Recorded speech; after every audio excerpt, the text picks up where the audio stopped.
Le nouveau quartier vient de sortir de terre à Matoury.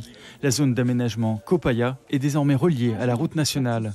291 logements sont en train d'y être construits en lieu et place de l'ancienne cité qui était classée zone urbaine sensible. Cette fois, priorité est donnée à la mixité sociale, comme le confirme le bailleur.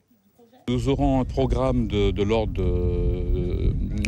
d'un peu plus de 200 logements, avec une répartition de l'ordre d'un tiers de logements intermédiaires et en accession à la propriété, environ un tiers de logement social et un tiers de très social. Donc nous sommes vraiment sur un programme de mixité sociale. Nous avons aussi une mixité dans les produits, puisque nous avons tout aussi bien des logements collectifs que des logements individuels, comme ceux que vous pouvez voir ici. À côté du quartier résidentiel, des équipements de proximité sont programmés, comme un groupe scolaire qui accueillera 150 élèves de maternelle et primaire, ainsi qu'un pôle enfance. Il y aura aussi une aire de jeu et un plateau multisport, une maison de quartier. Enfin, une zone dédiée à l'activité économique complète l'ensemble.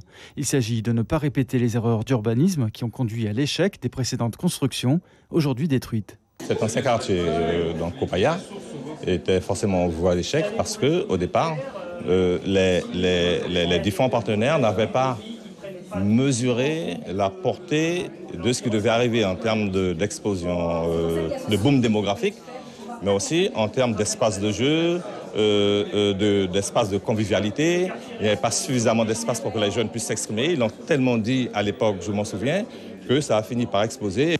Les anciens résidents ont été relogés. Certains ont voulu revenir vivre ici, dans les nouvelles habitations. Le changement est radical. C'est vrai que ça nous a fait quelque chose lorsqu'ils ont tout cassé, mais là, en voyant ça, ça nous rassure. Un programme cofinancé notamment par l'Agence nationale pour la rénovation urbaine, l'Agence française de développement, ainsi que la CTG et la Caisse des dépôts. Pour l'instant, 86 logements ont été livrés.